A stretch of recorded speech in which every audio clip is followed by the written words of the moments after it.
आज बनाएंगे तंदूरी चाप फ्राई। ये इतनी डिलीशियस बनकर तैयार होती है कि आप इसे बार बार बनाना चाहेंगे। तो इसे कुक करने के लिए, टाइम सेव करने के लिए पहले हम इसे कुकर में बॉईल करेंगे। रेस्टोरेंट से भी कहीं ज़्यादा टेस्टी चाप फ्राई बनकर तैयार होगी। तो चलिए देख लेते हैं इसे बनाने का तरीका। तो 1 किलो चाप लेंगे, साइज़ छोटे बड़े कोई भी ले सकते हैं। तो अभी गैस ऑन नहीं करेंगे, इसे कुकर में डालेंगे। इसी के साथ डालेंगे 1 टीस्पून नमक। प्याज डालने से इसमें टेस्ट और भी अच्छा आएगा। 1 टेबलस्पून लहसुन अदरक का पेस्ट डालेंगे और 1/3 कप पानी डालेंगे। पानी कम ही डालेंगे, मिक्स करेंगे और 1 तेज़पत्ता और 1 इंच टुकड़ा दालचीनी का भी डालेंगे। इससे मटन में स्मेल नहीं आएगी। और अब गैस ऑन करेंगे, लिड लगाएंगे और हाई फ्लेम पर 1 विसिल आने के बाद लो फ्लेम पर 8 मिनट रखेंगे। 7 से 8 मिनट काफ़ी हैं, ओवर कुक नहीं करेंगे, अदरवाइज़ हमारी चाप फ्राई नहीं बन पाएगी। तो 8 मिनट लो फ्लेम पर रखने के बाद गैस ऑफ कर देंगे और जब प्रेशर अपने आप आउट होगा तभी ओपन करेंगे।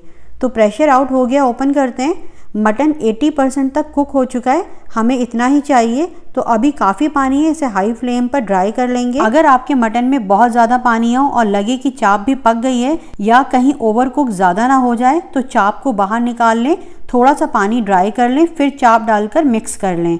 वैसे अगर 1/3 कप पानी डालेंगे तो इंशाअल्लाह पानी ज़्यादा नहीं होगा। तो पानी ड्राई हो गया है, अब इसे एक प्लेट में निकाल लेंगे ताकि ये थोड़े से ठंडे हो जाएं। तो जब तक चाप ठंडी हो रही है तब तक एक तंदूरी मसाला तैयार कर लेते हैं। तो सबसे पहले 5 से 6 टेबलस्पून दही लेंगे। दही को छन्नी में डालकर आधे से 1 घंटे के लिए रखेंगे। दही को छन्नी में डालकर आधे से 1 घंटे के लिए रख दें तो दही का सारा पानी निकल जाएगा और आपको एक थिक दही या हंग कर्ड मिल जाएगा। तो एक प्लेट या बोल में 4 टेबलस्पून हंग कर्ड लेंगे। इसमें डालेंगे 1 टेबलस्पून लहसुन अदरक का पेस्ट, 1/2 टीस्पून नमक, 1/2 टीस्पून काला नमक, कश्मीरी लाल मिर्च 1 teaspoon, chilli flakes 1 teaspoon. Chilli flakes ना हो तो आप 1 टीस्पून लाल मिर्च पाउडर भी डाल सकते हैं। 1 टेबलस्पून हरी मिर्चों का पेस्ट, 1/2 टीस्पून हल्दी पाउडर, 1 टेबलस्पून कुटा हुआ साबुत धनिया, 1 टीस्पून जीरा पाउडर, 1 टीस्पून काली मिर्च powder, 2 teaspoon chaat masala, 1 teaspoon गरम मसाला, 1/4 teaspoon red orange food colour.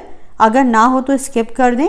Tandoori चाप फ्राई के टेस्ट में इससे कोई भी फर्क नहीं पड़ेगा, बस इससे लुक अच्छा आएगा। 1.5 टेबलस्पून कॉर्नफ्लावर डालेंगे और 1.5 टेबलस्पून भुना हुआ बेसन।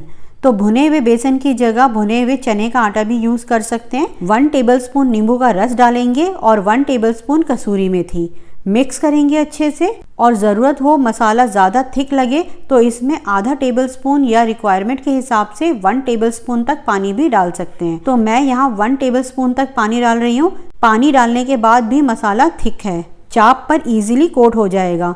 तो बस चाप भी ठंडी हो चुकी है, तो सारी चापों पर इस तरह से मसाले को अच्छे से कोट कर देंगे। तो अगर आपको मेरी ये रेसिपी पसंद आ रही है तो लाइक करें और चैनल को सब्सक्राइब करें और सामने दिए गए बेल आइकन पर प्रेस करें ताकि मेरी सारी लेटेस्ट वीडियो की नोटिफिकेशन आपको सबसे पहले देखने को मिले। तो इस तरह अच्छे से मसाला लगाने के बाद अब इन्हें 15 से 20 मिनट रखेंगे।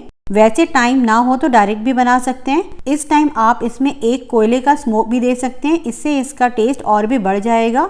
नहीं देंगे कोयले का स्मोक तो भी नो फेल रेसिपी है, सबको पसंद आएगी ही आएगी। तो अब एक पैन में 1/4 कप या 4 से 5 टेबलस्पून ऑयल गर्म करेंगे। ऑयल बहुत ज़्यादा तेज़ गर्म नहीं करेंगे और बहुत कम भी नहीं करेंगे, मीडियम हॉट ऑयल गर्म करेंगे और एक एक करके चाप इसमें सेट करेंगे। फ्लेम भी लो मीडियम रखेंगे। इस बात का ध्यान रखना है कि ऑयल अगर ज़्यादा तेज़ गर्म होगा तो चाप रखते के साथ जल जाएगी, मीन्स इसका मसाला जल जाएगा। और अगर ऑयल बहुत कम गर्म होगा तो मसाला उतर जाएगा। तो ध्यान रखें ऑयल मीडियम हॉट गर्म हो। और जब चाप पैन में रख दें तो 1 मिनट टच ना करें, जब वो थोड़ी सेट हो जाए तभी टर्न करें। तो चाप हमारी अंदर से तो कुक है, बस मसाला पकना है। तो 1 से 1.5 मिनट एक साइड से और 1 से 1.5 मिनट दूसरी साइड से उलटते पलटते हुए चापों को फ्राई कर लें। तो अब आप देख सकते हैं इसका कलर। तो बस अब निकाल लेंगे। ये चाप फ्राई बहुत ही कम ऑयल में और बहुत कम टाइम में बनकर तैयार होती है। आप इसे चटनी, प्याज के लच्छों के साथ सर्व करें और इस पर नींबू निचोड़ कर खाएं, आपको मज़ा आ जाएगा। तो इसे आप चाहें तो ईद, बकरा ईद या किसी भी फेस्टिवल पर बनाएं या फिर जब भी कोई गेट टुगेदर हो उस पर बनाकर इंजॉय करें। तो आप भी बनाएं और हम मिलते हैं एक और नई रेसिपी के साथ नेक्स्ट वीडियो में। तब तक आप इसे बनाएं और एंजॉय करें।